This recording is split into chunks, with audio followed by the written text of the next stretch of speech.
All right, now here we are. Welcome to the Investor's Guide of Memphis Real Estate. I am your host, Dean Harris, and as always, I'm with Douglas Skipworth. Douglas, how are you? Hey, man, doing great.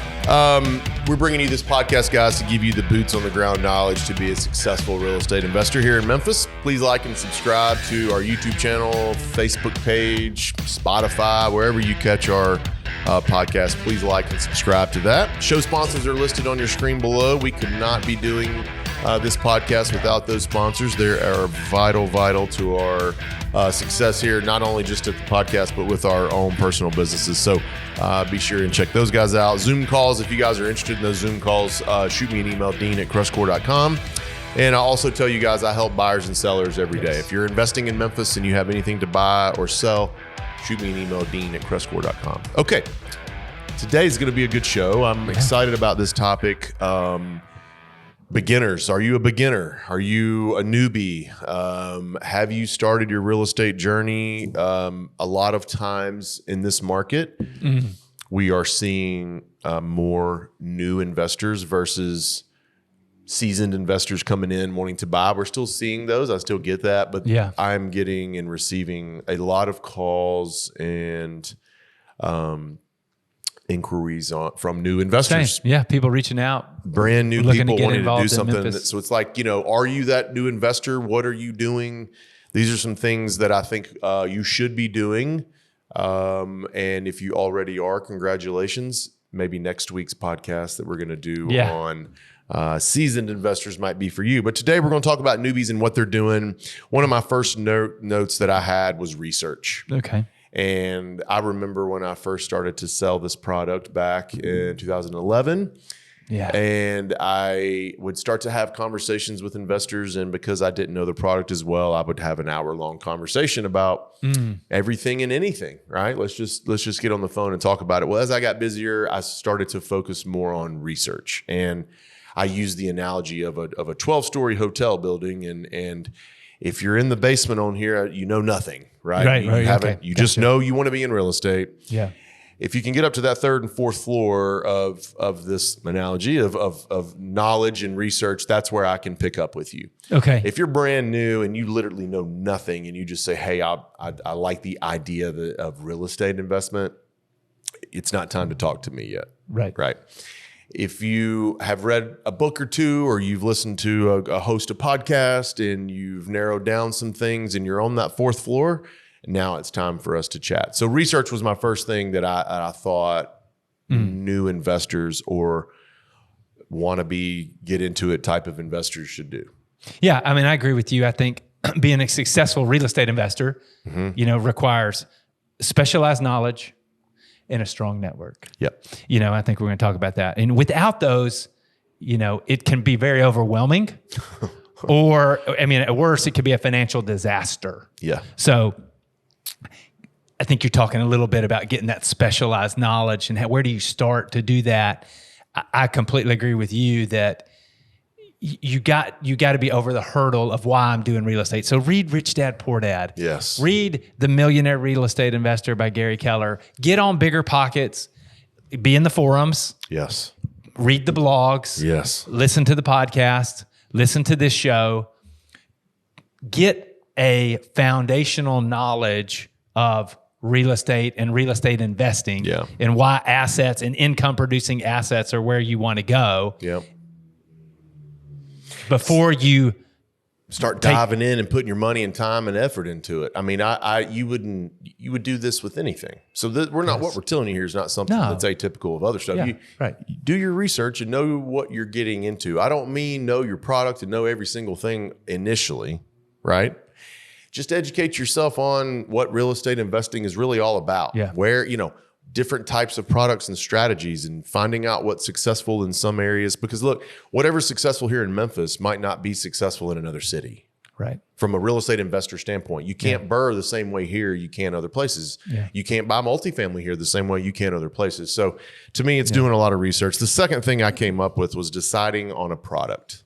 And deciding what it is that you want to buy. And so let's just speak here hypothetically. You've researched, you've read the books you recommend, especially the Rich Dad Poor Dad. I love 10X by Grant Cardone. A lot of people don't like Grant. No, that's Grant's kind of in your face, but I love that 10X book. I love it's a good mentality mindset. Yeah, I love that action, mindset. action. All the time. That's all it's about. So I love which that. Which is a key component. So, deciding on your product, you've already picked, let's say you've picked Memphis. Okay.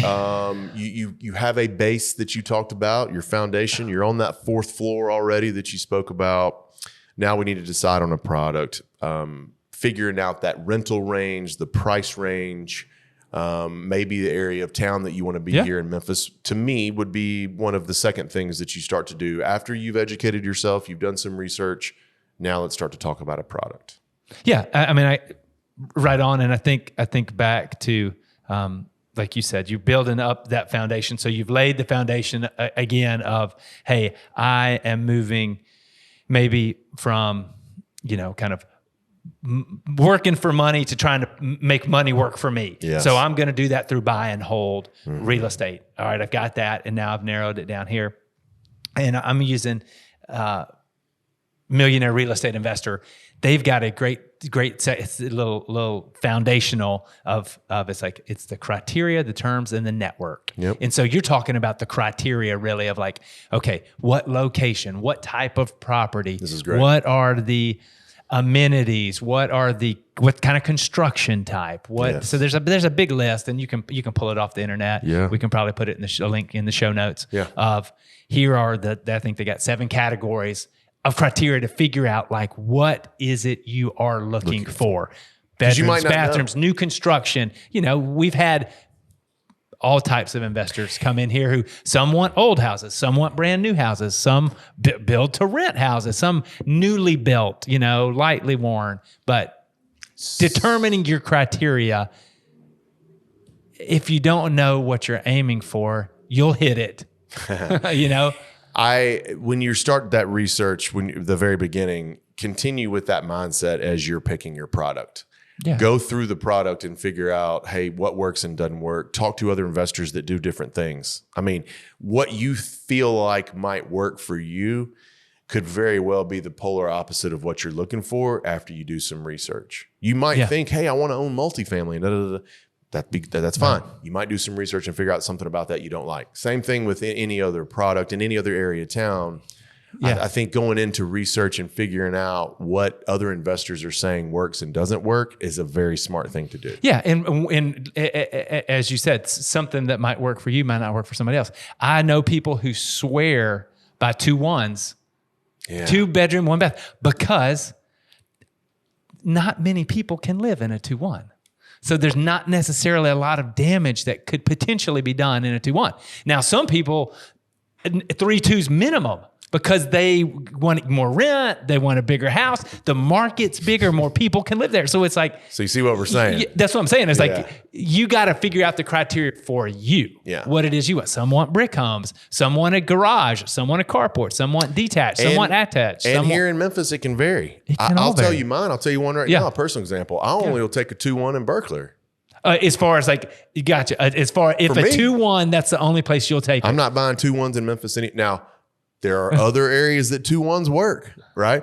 But for you. But for me personally, I do not buy 2-1s outside of Berkeley, right? 38122 right across the street. Now, here's another. I love this. I give over there on brick. I'll take a home over there that's not brick in 38112. Okay. But in other areas of the city, you want a brick house. I want a brick house. Gotcha. Don't ask me why I'm okay with that over here. Right. I think the tenant base is the reason why, and they take care of the houses, and it's just a little bit different environment. But I will take a 2-bedroom, 1-bath house that's not brick in Berkeley. Right. But if you hand me that in Raleigh, 312, another great zip code, I don't want it. I'm not buying it. But the point is, you have set criteria for yourself, and you know what's an opportunity to look at and what's not. Yes. And you can discriminate in the good sense, or you can discern, or you can separate the wheat from the chaff by saying, hey, this meets my criteria. And because you've decided on the product. Because of my own research, you might find something else and another reason why you're like, Dean's nuts. I'll never take that over there. no worry whatsoever. The one thing I have learned in real estate investing over the years is no one's right and no one's wrong. No. You do what you want to do and make it work how you want to make it work. That's not what we're here to decide, right? Like, I'm not here to force you and tell you what product to buy. What I'm here to tell you is that you need to do some research and figure out what's best for you. Yeah, absolutely. That's good. Different people have different stuff. Because I know some people that only buy turnkey. Yeah. Right. Some people only buy turnkey. And when you talked about rent range and price, like some people are only going to buy something that rents for $1,000 and up, $1,000 and up, $1,500 and up, $2,000 and up. Some are going to put $100,000 is the max they'll pay on for a house. Some they'll only pay above $200,000. I mean, it just depends on what you are looking for. Yeah, yeah. So figure that part of it out. If you need help figuring that out, I can answer as many questions about why I do certain things, but it's be based kind of on me. Next thing, have you built your team? So you've done some research. You've decided on the product and the city, and you've pretty much narrowed that down. We did an entire podcast. It's one of the old ones about building your team, agents, insurance agents, property management, bankers. This to me is vital. Yeah. Maybe as much as the research and what you're going to pick, the product you're going to pick out. Yeah. Building your team and having the people around you, to me, is one of the most important things, because these are the people that are going to directly affect your success. Right. Yes. We have a vendor partner list that I refer people out. They're all on the show sponsors. You know, I'm not going to sit here and say that you can't be successful using anyone else, but what I am here to tell you is that all of those people on that list we use in our rental business and my own personal rental business all day long. So you're not obligated. We go through that whole thing, but to me, it's build your team. Yeah, I mean, I think that just how we started is like, to be successful, you need that specialized knowledge. We just talked about that, and a strong network of people who do this all day, every day. Yes. You need a property. Well, it depends on if you're going to flip, but you need a agent, a source for properties. There you go. That's exactly right. You need an agent. You need a source for properties. You need somebody who can help you close them, an attorney. You need a contractor, somebody to do some work if you need it. You need a property manager for buy and hold, which is what we're talking about here. You need a lender to finance the property. So those are probably your core, and then there's some peripheral stuff, but you really need somebody to help you find it, somebody to help you finance it, and then somebody to kind of take it over once you've found it and bought it. And these people are super important. We talked a couple podcasts ago about interviewing these people now when maybe times are slower or more difficult, or you can't find every single deal. These are people you need to be in touch with every day. And again, using references here, look at Millionaire Real Estate Investor. It talks about the network. Build it, maintain it, and engage it. And it says to build it before you need it. There you go. Build it before you need it, maintain it so you have it, and then engage it, when it comes time when you need it. I love that. So it's like, build it before you need it. Build it before you need it. So get an agent, get your lender lined up, get your property manager lined up, get your contractor lined up, interview them, talk to people so that when you find that deal, you're ready to act and you can do it. And then once you built that network, just keep in touch. We're going to get there, but our last one's what's holding you back? Like what?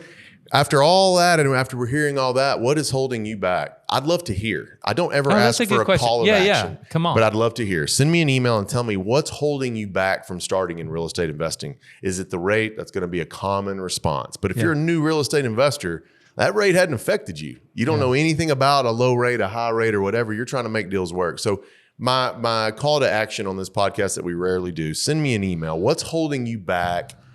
If you're a new investor from getting into the market right now, is it fear? Is it something that's you can put on paper and say, this is the reason why? I can maybe help you work through that. If it's fear and it's a mental thing, you've got to just kick your foot right through the door. The old Kool-Aid thing.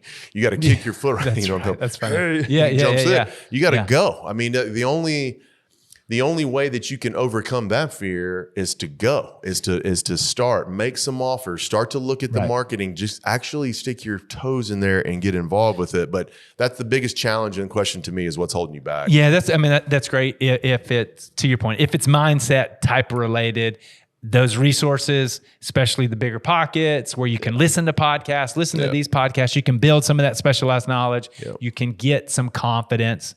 And then I think one thing you've done well with some new investors that have been in my sphere of influence lately that you and I both worked with is helping them just take little steps, like of building that criteria, of making offers, learning what is it like to make an offer and cancel an offer, or negotiating and not getting an offer, getting a property under contract, going out and doing an inspection, finding that the inspection report is more, you found things unexpected, so you can cancel the contract. So you baby step in and learning.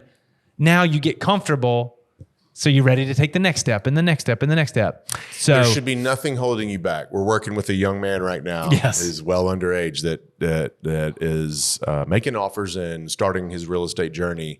And he's a teenager, so there's zero reason that you can't do this. Yeah. This young man's done his research and he's starting to act, and that's kind of where you came from with the baby steps. We're working and taking baby steps of understanding of what's going on, and that's what we do. Yes. More new investors are coming out now than maybe in the last few years. For sure. Our seasoned investors, we'll talk about them next week. Yeah. They've bought, they're at current rates. They don't know about this market environment, and they're shaky.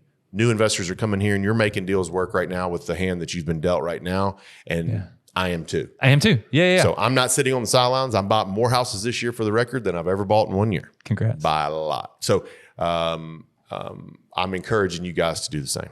Yeah, no, I think if you're looking for deals, if you're looking for management, you're looking for financing, if that's holding you back, if deals or financing or management are holding you back, kind of the network side, that's the easiest fix. Easy fix. That's the easiest fix. Yeah. So just reach out. Yeah. We're happy to help you on that. All day long. Thank you guys for listening. First time investors, reach out if you have any questions. Dean at CrestCore.com. We'll see you next week.